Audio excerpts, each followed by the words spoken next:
first down Miami as they get set to start the drive. All set up for them right now, Charles. Opening possession of overtime. They've got the football. They also obviously have this home crowd behind them in a big way. They get that extra energy from them, but they've got to be careful not to let that adrenaline get away from them and play too fast or create errors of their own making. Use that energy, embrace it, but make sure they channel it the right way. They've got a chance to go downfield, score a touchdown, and end this game. Well, the first play of the drive lost 4. Now they'll look to move it forward here on 2nd and 14.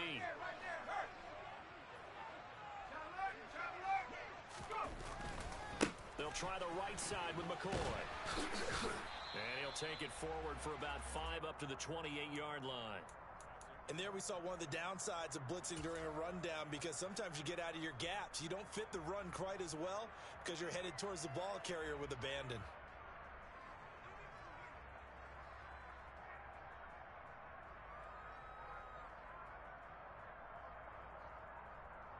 Coming up on a 3rd and 9. Opening drive of overtime as they look to convert. Now a first throw here in overtime. That's incomplete, but there is a flag down, so hang on. A big call coming on 3rd down. So they'll accept that penalty, and that'll, of course, move the football up the field.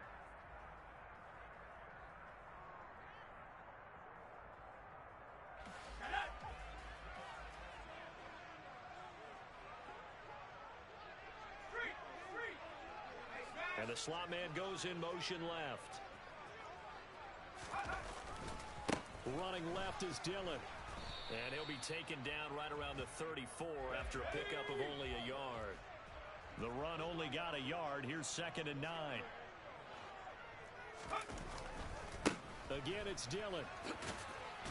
And he'll be stopped at about the 38 after a pickup of 4. On any running play that's called, they're always hoping that it's going to break big and go the distance. But when you get a nice gain like that, you're able to do so many things anyway. You can come back and run essentially the same play again, continue to move the ball on the ground, or you can decide to throw the ball now, because usually you have the defense back on its heels. Open man is Waddle, complete. And he is going to have the Dolphins first down. They needed 5 there on 3rd down. He winds up getting 7. Charles, you get into these overtime situations, that's not a bad guy to dial into. Well, when you have to have plays, especially in a spot as you just described, we're in OT, you've got to go to the guys you can trust and you know are going to make the plays. Well, they say it's not the X's and the O's, it's the Jimmies and the Joes.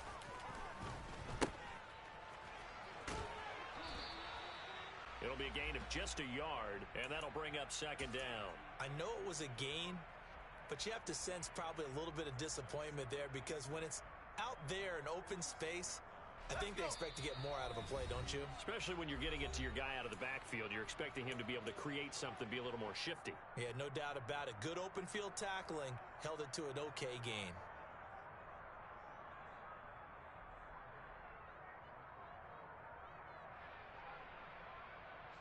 Here's 2nd and 9.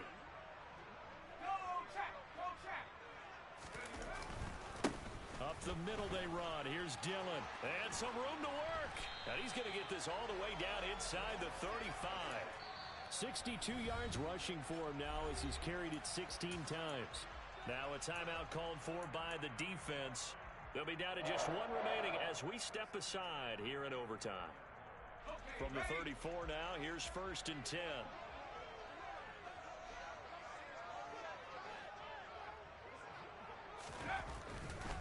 Dillon now on 1st and 10. And some room to roam now. And he's into the end zone for the touchdown and the game winner in OT. So it's a win for the Dolphins here, and it was thanks in large part to the play of their 2nd-year quarterback. Yeah, he really had his A game tonight. He threw a couple of touchdown passes, and he's instrumental in earning this victory. So for Miami, they boost their record up to a strong 4-1. And they'll get another home date next week as the Patriots will come to town. Meanwhile, for the Titans, the loss will move